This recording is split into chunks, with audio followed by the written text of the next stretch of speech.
Hello dear students, welcome back in my channel. हाँ जी बेटा, ਅੱਜ ਆਪਾਂ ਐਕਟੀਵਿਟੀ 4 ਐਂਡ 5 ਦੇਖਾਂਗੇ ਤੇ ਚੈੱਕ ਆਊਟ ਕਰਾਂਗੇ ਉਹਨਾਂ ਦੇ ਆਨਸਰਸ। ਲੈਸਨ ਨੰਬਰ 1 ਚੋਂ value of money from your new work. ਠੀਕ ਹੈ, 8th ਕਲਾਸ ਦੇ ਸਟੂਡੈਂਟਸ ਲਈ ਅੱਜ ਦੀ ਵੀਡੀਓ। ਤੇ ਪਾਰਟ 3 ਇਸ ਲਈ ਲਿਖਿਆ ਕਿ ਪਾਰਟ 1 ਦੇ ਵਿੱਚ ਆਪਾਂ ਲੈਸਨ ਨੂੰ ਰੀਡ ਕੀਤਾ, ਸੈਕਿੰਡ ਪਾਰਟ 'ਚ ਆਪਾਂ ਪੋਸਟ ਰੀਡਿੰਗ ਤੇ ਕੁਐਸਚਨ ਆਨਸਰਸ ਕੀਤੇ। ਅੱਜ ਦੀ ਵੀਡੀਓ ਬੇਸਡ ਆ ਐਕਟੀਵਿਟੀ 4 ਐਂਡ 5 ਤੇ। ਸੋ ਕਰਦੇ ਹਾਂ ਆਪਾਂ ਸਟਾਰਟ। ਦੇਖੋ ਐਕਟੀਵਿਟੀ 4 ਕੀ ਕਹਿੰਦੀ ਹੈ, identify the speaker and the listener. ਸਾਨੂੰ ਕੋਈ ਲਾਈਨ ਦਿੱਤੀ ਹੈ, ਸੈਂਟੈਂਸ ਦਿੱਤਾ ਹੋਇਆ ਜਿਹਦੇ 'ਚ ਅਸੀਂ ਆਈਡੈਂਟੀਫਾਈ ਕਰਨਾ ਸਪੀਕਰ ਕੌਣ ਆ, ਬੋਲ ਕੌਣ ਰਿਹਾ, ਲਿਸਨਰ ਕੌਣ ਆ, ਸੁਣ ਕੌਣ ਰਿਹਾ ਉਸਨੂੰ। ਓਕੇ, ਦੇਖੋ ਫਸਟ sentence ਕੀ ਆ, oh you don't need to buy that one, we have another one coming out soon, it is even faster and has double the storage। ਇਹ ਗੱਲ ਕਹੀ ਸੀਗੀ ਬੈਲ EMPLOYEE ਨੇ ਵੀ ਤੈਨੂੰ ਇਹ ਖਰੀਦਣ ਦੀ ਲੋੜ ਨਹੀਂ, ਸਾਡਾ ਨਵਾਂ ਕੰਪਿਊਟਰ ਆਉਣ ਵਾਲਾ ਬਹੁਤ ਜਲਦੀ ਜਿਹਦੇ 'ਚ ਡਬਲ ਸਟੋਰੇਜ ਹੋਊਗੀ ਤੇ ਇਦੋਂ ਜ਼ਿਆਦਾ ਫਾਸਟ ਹੋ। ਸੋ ਕਿਹਨੇ ਸਪੀਕਰ ਕੌਣ ਸੀ, ਬੋਲਿਆ ਕੌਣ, ਬੈਲ EMPLOYEE। ਤੇ ਸੁਣਨ ਵਾਲਾ ਕੌਣ ਸੀਗਾ, ਨਰੇਟਰ ਜਿਹੜਾ ਕਹਾਣੀ ਸੁਣਾ ਰਿਹਾ। ਓਕੇ, ਸੈਕਿੰਡ ਦੇਖੋ ਜੀ, please dad is there anything else you need help with. Okay, ਹੁਣ ਇਹ ਕਹਿ ਰਿਹਾ ਪਿਤਾ ਜੀ ਤੁਹਾਨੂੰ ਕੋਈ ਮਦਦ ਚਾਹੀਦੀ ਹੈ, ਹੋਰ ਕੋਈ ਕੰਮ ਹੈਗਾ। ਸੋ ਫਿਰ ਇਹ ਕਿਹਨੇ ਕਿਹਾ, ਬੋਲ ਕੌਣ ਰਿਹਾ ਸੀ, ਨਰੇਟਰ। ਸੁਣਨ ਵਾਲਾ ਕੌਣ ਸੀ, ਨਰੇਟਰਸ ਡੈਡ। ਚਾਹੇ ਇਕੱਲਾ ਡੈਡ ਲਿਖ ਲਓ, ਚਾਹੇ ਦਾ ਨਰੇਟਰਸ ਡੈਡ ਲਿਖ ਲਓ। ਓਕੇ, ਨੈਕਸਟ ਵਨ ਹੈ ਗਿਵ ਮੀ ਮੋਰ ਚੋਰਸ। ਹਾਂਜੀ, ਇਹ ਵੀ ਨਰੇਟਰ ਨਹੀਂ ਕਿਹਾ ਸੀ ਮੈਨੂੰ ਹੋਰ ਕੰਮ ਦਿਓ ਘਰ ਦੇ, ਅਤੇ ਸੁਣਨ ਵਾਲੇ ਇੱਥੇ ਵੀ ਡੈਡ ਹੀ ਸੀਗੇ, ਚਾਹੇ ਨਰੇਟਰਸ ਡੈਡ ਲਿਖੋ ਚਾਹੇ ਤੁਸੀਂ ਇਕੱਲਾ ਡੈਡ ਲਿਖ ਲਓ। ਸੋ ਇਹ ਹੋ ਗਈ ਤੁਹਾਡੀ ਐਕਟੀਵਿਟੀ 4।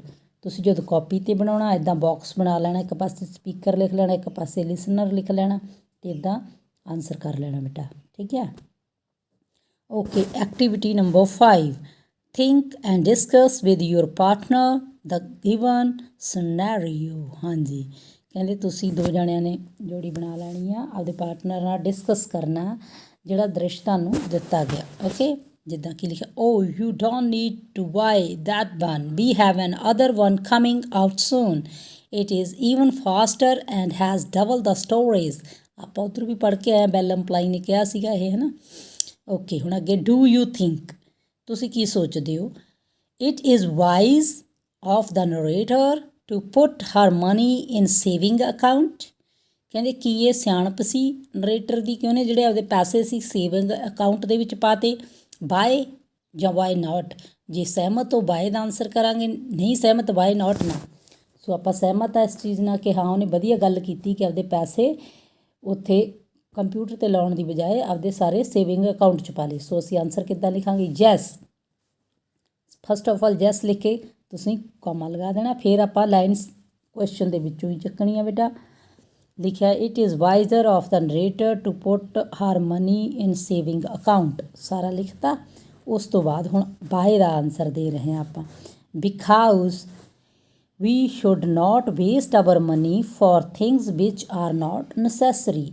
ਠੀਕ ਹੈ, ਪਹਿਲਾਂ ਅਸੀਂ ਜੈਸ ਲਿਖਿਆ, ਫਿਰ ਲਾਈਨਸ ਕੁਐਸਚਨ ਵਾਲੀ ਸਾਰੀ ਲਿਖੀ, ਫਿਰ ਅਸੀਂ ਲਿਖ ਰਹੇ ਹਾਂ ਬਿਕਾਊਜ਼, ਕਿਉਂਕਿ ਵੀ ਸ਼ੁੱਡ ਨਾਟ ਵੇਸਟ, ਸਾਨੂੰ ਨਹੀਂ ਬਰਬਾਦ ਕਰਨੀ ਚਾਹੀਦੀ, our money for things which are not necessary, ਉਹਨਾਂ ਚੀਜ਼ਾਂ 'ਤੇ ਜਿਹੜੀਆਂ ਦੀ ਸਾਨੂੰ ਜ਼ਿਆਦਾ ਜ਼ਰੂਰਤ ਨਹੀਂ ਹੈ। ਕਿਉਂਕਿ ਨਰੇਟਰ ਨੂੰ ਵੀ ਕੰਪਿਊਟਰ ਦੀ ਜ਼ਿਆਦਾ ਕੋਈ ਜ਼ਰੂਰਤ ਨਹੀਂ ਸੀ, ਉਹਦੇ ਕੋਲ ਆਲਰੇਡੀ ਕੰਪਿਊਟਰ ਹੈਗਾ ਸੀ, ਹੈ ਨਾ। ਸੋ ਇਹ ਹੋ ਗਿਆ ਫਸਟ ਦਾ ਆਨਸਰ। ਲਓ ਜੀ, ਹੁਣ ਸੈਕਿੰਡ ਵਨ ਦੇਖੋ ਕੀ ਸਿਨੈਰੀਓ ਦਿੱਤਾ, it would have been wiser of the narrator to work for 2 more months and buy the newer model of computer. ਕਹਿੰਦੀ ਹੁਣ ਅੱਗੇ ਉਹ ਪੁੱਛ ਰਹੇ ਨੇ ਕੀ ਇਹ ਵੀ ਤੁਹਾਡੇ ਅਕੋਰਡਿੰਗ ਤੁਸੀਂ ਕੀ ਸੋਚਦੇ ਹੋ ਕਿ ਨਰੇਟਰ ਆ ਜਿਹੜਾ ਕਹਾਣੀ ਸੁਣਾਉਣ ਵਾਲੀ ਕੁੜੀ ਆ ਜਿਹੜੀ ਉਹ 2 ਮਹੀਨੇ ਹੋਰ ਕੰਮ ਕਰਦੀ ਅਤੇ ਫਿਰ ਨਵਾਂ ਮਾਡਲ ਆ ਜਿਹੜਾ ਕੰਪਿਊਟਰ ਦਾ ਖਰੀਦਦੀ। ਠੀਕ ਹੈ ਉਹ ਗੱਲ ਜਾਂ ਗਲਤ ਹੈ, ਬਾਏ ਔਰ ਵਾਈ ਨਾਟ। ਸੋ ਅਸੀਂ ਇੱਥੇ ਬਾਏ ਨਾਟ ਦੇ ਨਾਲ ਜਾਵਾਂਗੇ, ਹੈ ਨੋ। ਇਟ ਵੁੱਡ ਨਾਟ ਵਾਈਜ਼ਰ, ਹਾਂ ਇਹ ਵੀ ਉੱਥੇ ਪਿਆ, ਇਟ ਵੁੱਡ ਨਾਟ ਵਾਈਜ਼ਰ। ਠੀਕ ਹੈ, because after 2 months an other latest computer will be there. ਕਿਉਂਕਿ 2 ਮਹੀਨਿਆਂ ਬਾਅਦ ਉੱਥੇ ਇੱਕ ਹੋਰ ਨਵਾਂ ਕੰਪਿਊਟਰ ਹੋਣਾ ਸੀ। ਜਦੋਂ ਫਿਰ ਕੰਪਿਊਟਰ ਲੈਣ ਜਾਂਦੀ ਉੱਥੇ ਉਹਨਾਂ ਨੇ ਫਿਰ ਕਹਿ ਦੇਣਾ ਸੀ ਰੁਕ ਜੋ, ਨਵਾਂ ਆ ਰਿਹਾ ਕੰਪਿਊਟਰ, ਹੈ ਨਾ, ਕਿਉਂਕਿ technology day by day change ਹੁੰਦੀ ਰਹਿੰਦੀ ਆ। ਸੋ ਇਹ ਹੋ ਗਿਆ ਇਹਦਾ answer. Okay, third one, it is advisable for 14 years old to overwork herself himself as a narrator did, why not। ਹੁਣ ਤੁਸੀਂ ਉਹ ਪੁੱਛਦੇ ਆ, ਕਹਿੰਦੇ ਤੁਸੀਂ ਕੀ ਸੋਚਦੇ ਹੋ ਕਿ ਜੇ 14 ਸਾਲਾਂ ਦਾ ਬੱਚਾ ਗਾ ਉਹਨੂੰ ਆਪਣੇ ਆਪ ਜਾਂ ਪੇਰੈਂਟਸ ਦੁਆਰਾ ਓਵਰ ਵਰਕ ਕਰਨਾ ਚਾਹੀਦਾ, ਜ਼ਿਆਦਾ ਕੰਮ ਕਰਨਾ ਚਾਹੀਦਾ, ਜੇ ਹਾਂ ਤਾਂ ਕਿਉਂ, ਨਹੀਂ ਤਾਂ ਕਿਉਂ ਨਹੀਂ। ਓਕੇ, ਸੋ ਫਿਰ ਹੁਣ ਅਸੀਂ ਕਹਾਂਗੇ ਜੈਸ, ਹਾਂ ਉਹਨੂੰ ਕਰਨਾ ਚਾਹੀਦਾ। ਜੈਸ ਕੌਮਾ ਪਾ ਕੇ, ਇਨ ਦਿਸ ਵੇ ਆਲ ਸਟੂਡੈਂਟ, ਉਹ ਵੀ ਇੱਕ ਸਟੂਡੈਂਟ ਸੀ ਨਾ, ਜਾਂ ਆਲ ਚਿਲਡਰਨ ਵੀ ਕਹਿ ਸਕਦੇ ਹਾਂ ਆਪਾਂ ਇੱਥੇ।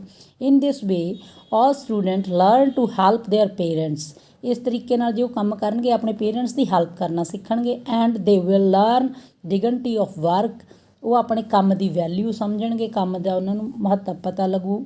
ਐਂਡ ਵੈਲਿਊ ਆਫ ਮਨੀ, ਅਤੇ ਪੈਸੇ ਦੀ ਵੀ ਕੀਮਤ ਪਤਾ ਲੱਗੂ ਉਹਨਾਂ ਨੂੰ ਕੀ ਆ। ਸੋ ਇਹਦਾ ਆਨਸਰ ਆ ਬੇਟਾ yes, in this way all student ਜਾਂ all children learn help their parents and they will learn dignity of work and value of money.